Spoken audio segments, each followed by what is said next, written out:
Q106.7 weather. Here's your KQNK forecast. Cloudy skies expected today with daytime highs approaching 58. Southerly winds 8 to 15 miles per hour. Partly cloudy skies tonight. Lows level off around 33.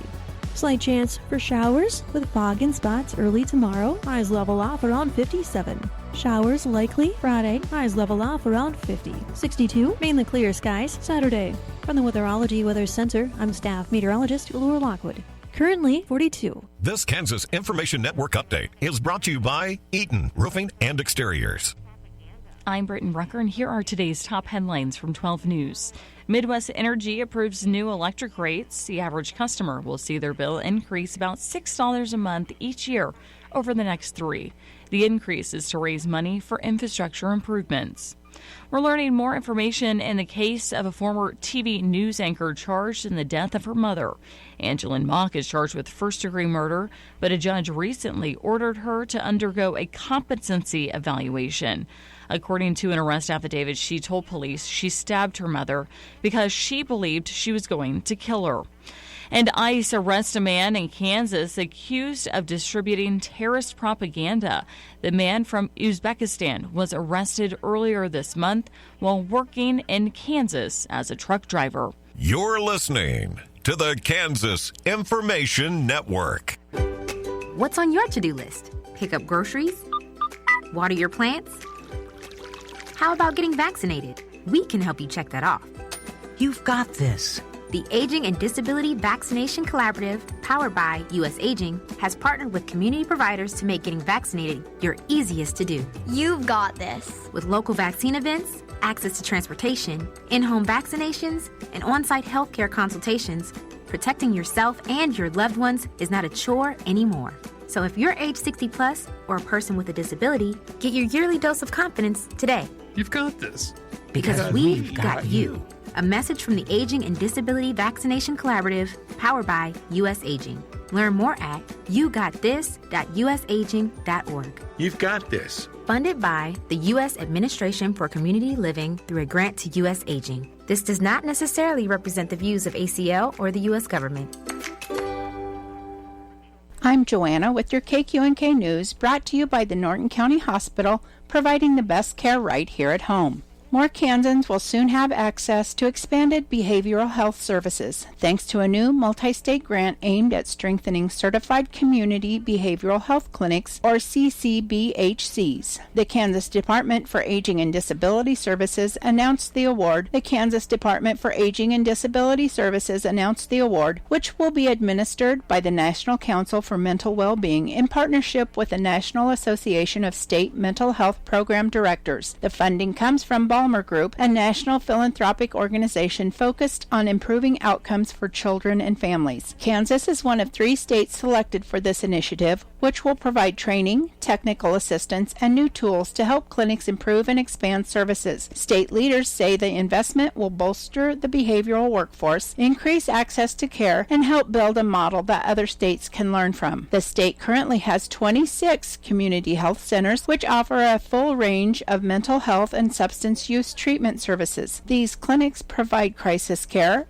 outpatient treatment, case management, and primary screening. Psychiatric rehabilitation and specialized service for veterans and families are also available. The behavioral health clinic model began in 2017 with a small federal pilot and has since grown to 500 clinics nationwide, serving about 3 million people. Kansas has embraced the model faster than most states, using its network of community mental health centers to create a statewide system. That approach has delivered measurable results. A state study in 2024 showed a 75% increase in access to behavioral health services, and Kansas has jumped from near the bottom of national rankings to 18th in Mental Health America's 2025 survey for mental health care access. State officials say that the progress is the result of strong collaboration among lawmakers, the governor's office, community mental health centers, and state agencies, but they also stress that the work isn't finished. Kansas plans to continue strengthening the behavioral health centers system by addressing workforce shortages, expanding services in rural areas, improving quality of care, and building stronger partnerships to offer more comprehensive support for those in need. The grant marks another step forward as the state works to position itself as a national leader in behavioral health care. No matter the challenges he faces during his deployment to Kuwait, Dr. Jonathan Sumrall, Assistant Professor of Geosciences at Fort Hays State University, knows he can rely on the steady support of his department chair, Dr. Richard Lyshenko. That steadfast support recently earned Lyshenko national recognition. Sumrall nominated his chair for the Patriot Award, presented by the employer support of the Guard and Reserve, a Department of Defense program that honors supervisors who go above and beyond in supporting employees serving in the National Guard or Reserve. In his nomination, Sumrall commended Lyshenko for maintaining consistent communication with both him and his family, ensuring they remain connected to the Fort Hays State University community during his deployment. Lyshenko regularly checks in with Sumrall and includes his family in departmental updates and events. Lyshenko accepted the award by expressing gratitude for the recognition and redirecting the attention back to John, acknowledging his service to the country and emphasizing that he deserved the appreciation. Lyshenko is a U.S. Marine Corps veteran himself, said he deeply respects Sumrall's dedication to serving his country. Sumrall also shared with his colleagues that while geology might be in short supply here where he is stationed, the cultural experiences have been enriching. The award was presented by Mike Isom, a representative of the employer support of the Guard and Reserve, who described the recognition as one way for a soldier to say thank you to their employer for allowing them to serve their country. I'll be back with more news after this. Join our stellar team at Norton County Hospital. Looking for a workplace where compassion meets career growth? Look no further. If you're ready to embark on a fulfilling journey surrounded by supportive colleagues and opportunities for personal and professional development, we want you to be part of our family. Explore exciting career offerings and our comprehensive range of benefits, including capers, on the Career tab at ntcohosp.com.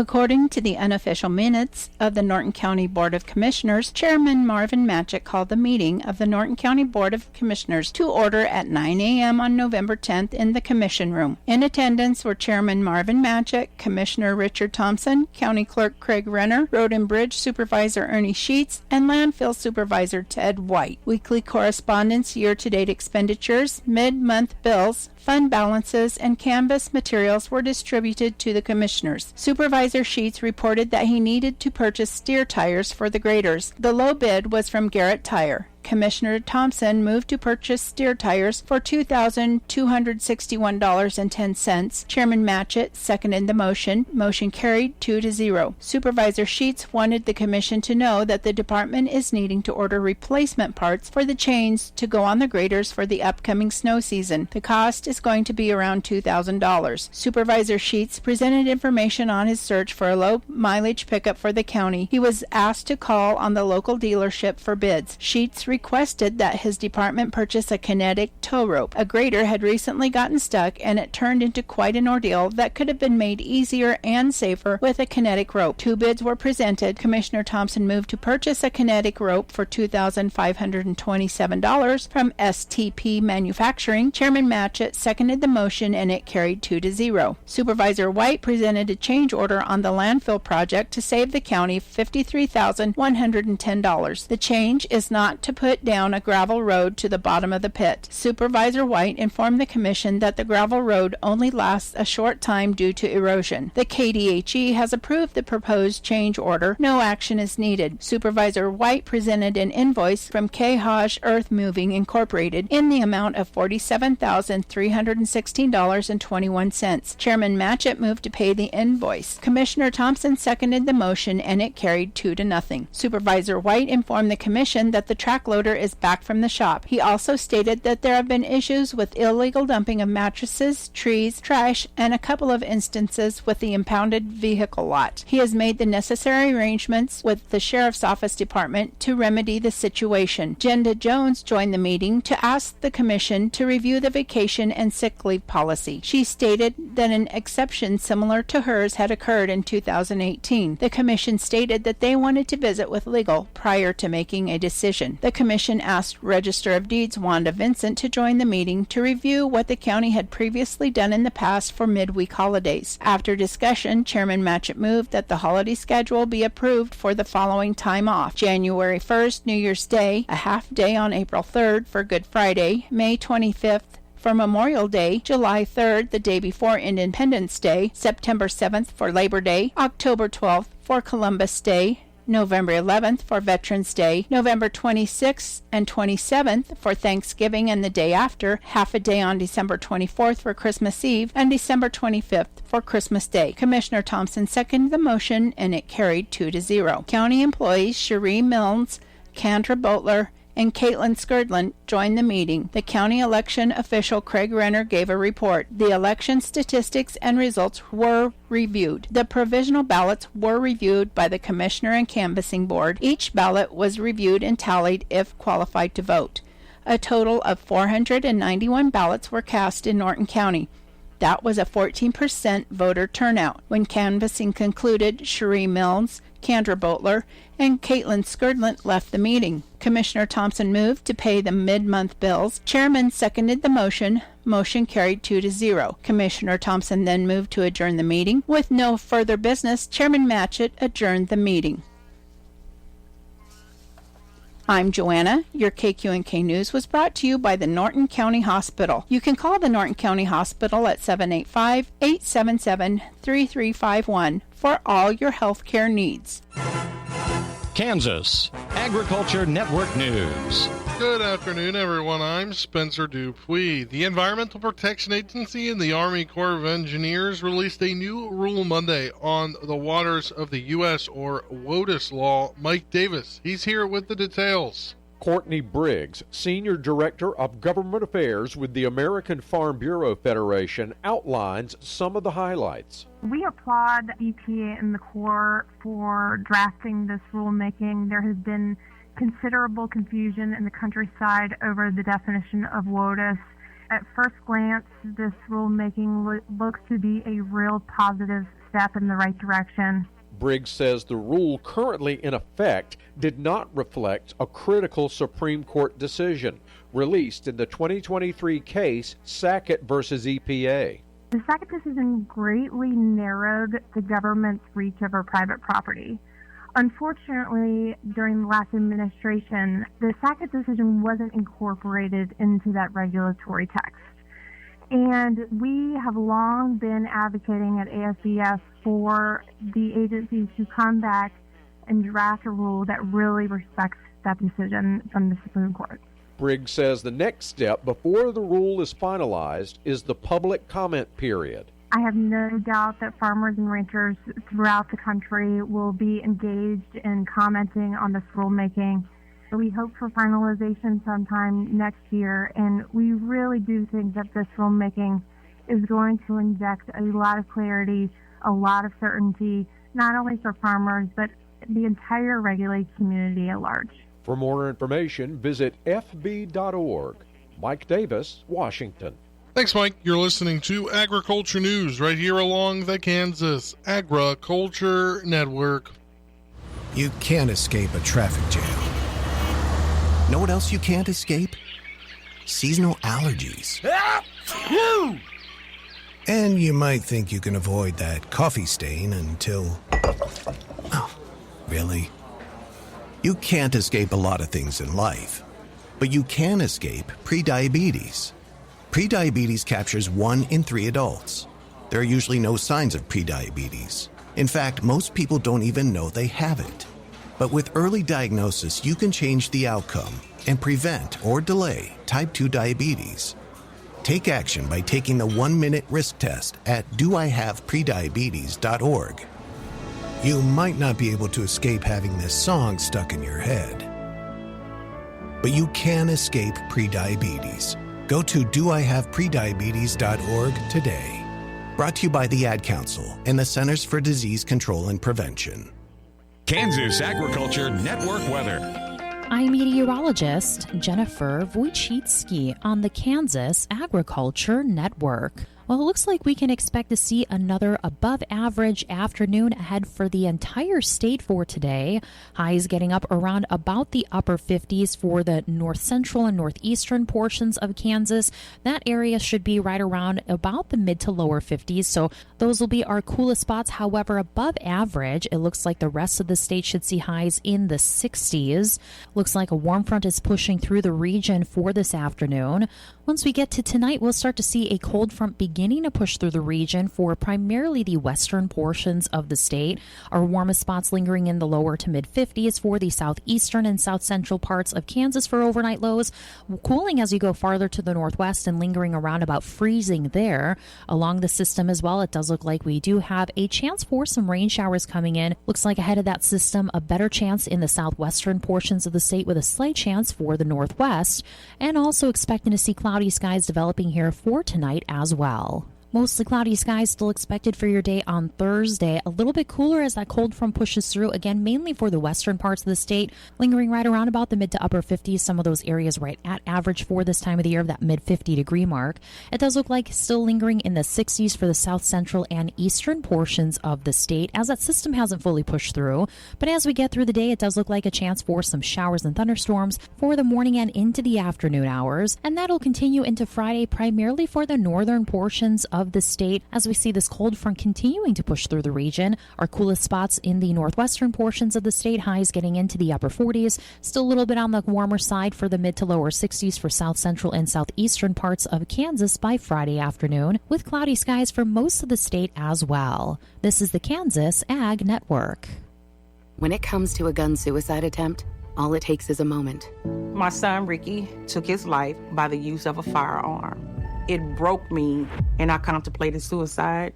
My grandson, I was going to have to be here for him. I still own my firearm. I keep it in a safe because I want to keep my grandson and myself safe. Store your guns, locked, unloaded, and away from ammo. Hear more safe stories at endfamilyfire.org. Brought to you by Brady and the Ad Council. At Harvest, every acre tells the truth. And if you waited to see this season, you might be watching your yields slip away. Next year, don't wait and see. Know with TrivaPro. As the hardest working, longest lasting corn fungicide, TrivaPro works overtime to beat back disease, boost plant health, and preserve yield. For more bushels in the bin when it matters most. In 2026, don't wait to know. Go TrivaPro. Call your retailer today. Always read and follow label instructions. This is Jan Teen for Norton Livestock Market with information on this week's Thursday special stock cow, bred heifer, and pair sale, along with our regular sale. In the breeding stock, here's 65. They're mostly black with a few black white-faced calves, 3 to 5 years old, bred black, starting March 1 for 90 days. 25 black white face with a few red pairs, 3 to 5 years old, fall-born calves with shots inside. Calves are 150 to 250 pounds. The cows are not exposed back. 13 black and red bred cows in pairs. 4 years and older, 7 are pairs. The cows have all been exposed to a Red Angus bull. 25 black cows, solid mouth and older, red horned Hereford for spring calving. 10 Charolais cross cows, 4 to solid mouth, bred Desire Red Angus bull for spring calving. 5 Charolais pairs, 4 to solid mouth, Red Angus cross fall calves at side. The cows are exposed back to a Red Angus bull. 6 black cows, older cows, bred black for spring calving.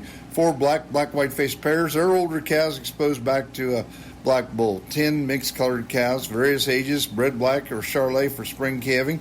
7 black and red cows, older cows, bred Charolais March 1 for 60 days. 16 Charolais cows, older cows, bred Charolais for spring calving. 35 mostly black with a few red cows, mostly older cows with a few solid mouth cows mixed in there. They're bred back to black bulls for spring calving. In the calves, we'll sell 250 calves off the cow from 5 consigners that will be mostly black, weighing 450 to 650 pounds. In the feeders, here's 66 mostly black heifers at 850.